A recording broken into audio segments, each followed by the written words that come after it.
warahmatullahi wabarakatuh. Halo Sobat Mandua, kembali lagi di podcast kebanggaan kita bersama. Apalagi kalau bukan podcast prestasi Mandua Jakarta.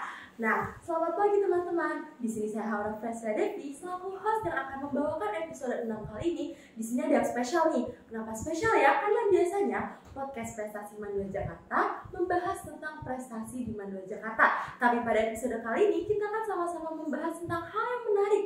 Apalagi kalau bukan PPDB alias penerimaan peserta didik baru. Oke, ngomongin tentang spesial, kayaknya sama spesialnya dengan narasumber yang akan kita ulas informasi yang banyaknya ini nih. Nah, di sini narasumber kita ada Pak Dahlan SAG selaku Ketua dari PPDB Mandua Jakarta sekaligus Wakabida Kesiswaan. Assalamualaikum. Selamat pagi Pak Dahlan. Lalu ada Ibu Wida selaku operator dari PPDB Mandua Jakarta. Assalamualaikum. Oke. Bu Wida, Pak Dahlan gimana nih? Udah siap belum nih menyambut ratusan atau bahkan ribuan pertanyaan yang nanti bakal keluar dari calon peserta didik baru maupun dari orang tua dari calon peserta didik baru ini, Pak? Siap. Siap, Selalu siap. Oke, selalu siap. Kayaknya udah siap banget memulai pembukaan pendaftaran ini. Oke. Yang paling penting pertanyaan pertama tuh kapan sih Pak dimulainya? Untuk PPDB tahun 2024 ini kita sudah mulai karena ada 2 tahap. Pertama pra pendaftaran dan pendaftaran. Kita pra pendaftaran sudah mulai dari tanggal 13 dan berakhir tanggal 26 Mei. Ya, jadi masih pengajuan akun. Untuk pendaftarannya nanti sesuai jalur. Oke, ya. Oke, berarti dari pengajuan akun dulu nih dari tanggal 13 sampai 26 Mei. Mei. Ya. Oke. Nah, padahal untuk jalur ada berapa jalur nih Pak yang sekiranya bakal dipakai di Mandua Jakarta? Untuk jalur PPDB tahun ini masih sama dengan tahun yang lalu, 8 jalur. Mulai dari jalur zonasi sampai tahap akhir. Gitu. Tahap akhir. Wah, nah tapi nih Pak, setelah dilihat-lihat ada satu jalur yaitu jalur reguler. Ini menarik banget nih Pak, karena di situ tercantum tentang CBT. Apa tuh Pak? CBT itu adalah semacam tes, cuma berbasis komputer, ya komputer based tes ya. Jadi untuk jalur ini agak sedikit berbeda dengan tahun sebelumnya bahwa seluruh calon peserta didik diharuskan mengikuti seleksi. Jadi yang dinyatakan lulus pada jalur reguler itu harus mengikuti seleksi lewat CBT. Jumlah peserta yang diberikan kesempatan untuk mengikuti seleksi atau tes ini 3 kali dari jumlah kuota yang diterima. Oke, berarti Sobat Mandu yang tahun ini bakalan daftar pakai jalur reguler perlu diperhatikan kembali nih bahwa ada satu hal yang beda yaitu CBT. Oke, udah ngomongin tentang jalur reguler nih, ada satu jalur lagi nih Pak, afirmasi DTKS tuh Pak. Apa tuh Pak? Mungkin bisa dijelaskan. DTKS itu kita memberikan jalur spesial untuk saudara-saudara kita yang masuk dalam ekonomi menengah ke bawah. Intinya yang tercatat dalam data Kementerian Sosial, ya, yang memiliki baik itu kartu PIP, KIP ataupun KJP kalau di Jakarta. Nah, jadi mereka-mereka yang memiliki kartu ini bisa menempuh jalur afirmasi DTKS. Ya. Oke, berarti itu jalur yang ibaratnya spesial gitu teman-teman. Nah selain itu ada nih di antara 8 jalur ini ada satu jalur yang nggak kalah spesialnya yaitu tahap akhir. Kenapa sih Pak di tahap akhir itu nggak ada presentase sekian persennya gitu Pak?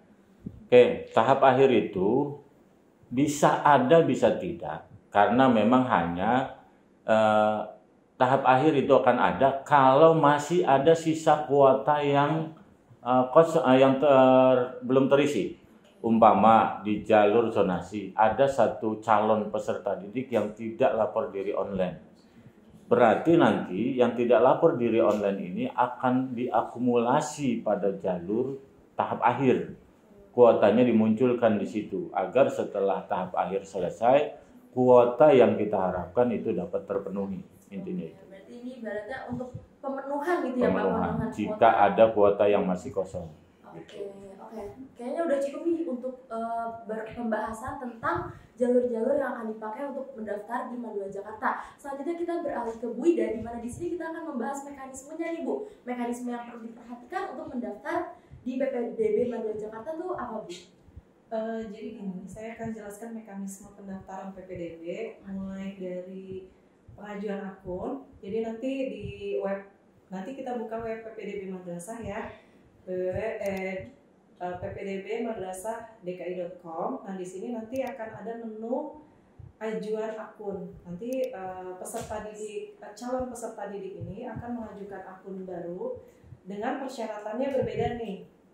Ada 2 persyaratan untuk yang dokumen yang harus diupload untuk DKI. Dokumen yang diupload itu 2, KK dan SPTJM. Kemudian yang luar DKI ada KK, kartu keluarga, SPTJM dan raport dari semester 1 sampai semester 5. Jadi semuanya harus diupload satu persatu raportnya. Nah, mereka akan mengisi form di ajuan akun tersebut. Ada beberapa form yang harus diisi, yaitu mengenai biodata pribadi, sampai dengan upload dokumen yang diminta. Setelah itu nanti akan diajukan. Setelah diajukan, nanti dia akan memilih lokasi untuk verifikasinya di mana. Jadi disesuaikan dengan tempat terdekat. Misalnya kita rumahnya dekat di Ciracas, berarti verifikasinya dekat Mandua, makanya diambil tempat verifikatornya adalah Mandua. Walaupun belum memilih sekolah, baru memilih tempat verifikasinya. Setelah sampai di sekolah, nanti kami pihak verifikator akan memverifikasi berkas atau ajuan yang diberikan oleh calon peserta didik. Nah, ajuan ini juga belum tentu diterima. Nah, maka calon peserta didik ini harus mengecek secara berkala mengenai verifikasinya sudah diterima atau ditolak. Nanti kalau ditolak, kami akan memberikan penjelasan kenapa ditolak. Nah, jadi bukan setelah mengajukan akun terus lepas seperti itu aja gitu. Jadi tidak tidak mengecek akunnya ini diterima, terverifikasi atau tidak. Nah, jika dia tidak diterima atau ditolak, maka dia harus mengajukan akun kembali. Tapi jika dia diterima, maka dia harus cek status akunnya, dilihat, kemudian mengaktifasi akunnya, mengganti token yang telah didapat dengan password. Baru dia bisa mendaftar sesuai dengan jadwal jalur yang sudah ditentukan. Berarti di sini ada satu poin yang penting banget nih untuk diperhatikan sama para calon peserta didik Mandula Jakarta, yaitu kembali memperhatikan dan mengecek secara berkala aktivasi akun yang dibuat. Nah, ngomongin tentang aktivasi akun Ibu, biasanya tuh ada kesalahan orang tua maupun calon peserta didiknya yang kayaknya tuh tiap tahun ada aja tuh masalah tuh selalu datang aja tuh apa banyak. Banyak. Ya banyak banget apa Ibu. Kadang ada orang tua yang kurang teliti ya. Jadi ketika dia sudah mendaftar, ya sudah gitu. Jadi nunggu pas proses pendaftaran dimulai. Nah, ketika dia udah mengajukan akun selesai begitu aja tanpa dicek. Tapi ketika dia mendaftar, ternyata kok akunnya nggak bisa masuk gitu, nggak bisa lanjut karena memang belum dilihat gitu, belum diaktifasi akunnya, jadi tidak bisa digunakan untuk mendaftar. Atau ada juga beberapa permasalahan ketika calon peserta didik ini salah mengupload misalnya KK. Misalnya itu ada beberapa yang kami tolak dengan alasan kakaknya tidak sesuai dengan tanggal yang sudah tentukan, jadi minimal itu 1 Juni 2023. Setelah itu tidak bisa lagi diterima, jadi harus mengupload KK lama. Kemudian SPTJM-nya tidak sesuai dengan yang ditentukan, jadi mereka membuat sendiri, maka kami tolak. Nah, atau ada yang tidak menggunakan materai atau tidak menggunakan tanda tangan, dan banyak lagi kasus-kasus yang lain yang mungkin rapot juga ada beberapa rapot yang tidak sesuai dengan yang diupload untuk yang luar DKI. Jadi terpaksa kami menolak dan silakan untuk membuat ajuan baru dan membenarkan nilai yang tadi yang di-input salah gitu. Oke, sebenarnya tadi kita sudah membahas tentang mekanisme nih. Nah, tidak, kalau misalnya pada saat mekanisme ini ada akun yang tertolak nih Bu. Nah, itu apa yang harus dilakukan oleh para calon peserta didik baru nanti? Oke, baik. Setelah pendaftaran akun, nanti kan harus dicek ya, cek status akunnya. Nanti diverifikasinya hasilnya ditolak atau diterima. Nah, jika yang ditolak seperti apa? Jika dia ditolak, maka harus mengajukan akun baru. Jadi tidak bisa mengedit akun yang lama gitu. Jadi kalau akun tertolak, maka dia akan membuat akun baru lagi dan melengkapi berkas-berkas dan mengisi form yang sudah disediakan. Nah, bagi yang jika sudah diterima, statusnya diterima, maka dia harus melanjutkan dengan cara mengaktifasi akun. Jadi akun yang sudah dibuat, dia akan mendapatkan tokennya itu akan diganti menjadi password. Nah, password itu setelah dia mencoba login dengan password baru, maka dia siap untuk mendaftar. Tapi tunggu sesuai dengan jadwal pendaftarannya ya. Begitu. Oke, berarti kalau misalnya nanti akun teman-teman calon peserta didik baru Man 2 Jakarta ini kehapus atau ketolak, itu perlu mengajukan akun yang baru lagi dan mengikuti alur yang sudah dijelaskan oleh Bu Ida tadi. Oke, pertanyaan selanjutnya nih juga kira-kira tuh cukup penting gitu ya, cukup banyak ditanyakan. Padahal kira-kira kalau lagi PPDB gini Pak, ada biaya yang dikeluarkan nggak sih Pak? Selama proses PPDB ini tidak dipungut biaya, alias gratis. Jadi silakan dicoba untuk diikuti PPDB. Berarti itu perlu digarisbawahi teman-teman. Kalau mau daftar di PPDB Man 2 Jakarta itu nggak ada yang namanya pemungutan biaya sama sekali alias gratis. Tidak ada pemungutan biaya. Nah tadi Bu Ida nih sempat nyenggol soal SPTJM ya Bu. Kira-kira apa sih Pak gambaran umumnya SPTJM nih? SPTJM itu kan surat pertanggungjawaban mutlak dan itu sudah disediakan di web. Nanti ada di jendela apa tuh namanya? Aturan ya, di situ disediakan bisa diunduh. Tetapi untuk Man 2 kita sudah mengingatkan teman-teman verifikator ketika penolakan dengan alasan SPTJM tidak sesuai, kita sudah berikan link Google Drive-nya untuk bisa mengunduh langsung. Gitu. Sekedar tambahan tadi dari jawaban Wida, penekanannya memang untuk pemilihan madrasah verifikasi bukan pemilihan sekolah. Jadi usahakan untuk tempat verifikasi itu adalah madrasah terdekat. Kita di Ciracas maka pilih Man 2. Jaga-jaganya kalau ada hal-hal yang perlu ditanyakan atau ada kendala itu gampang.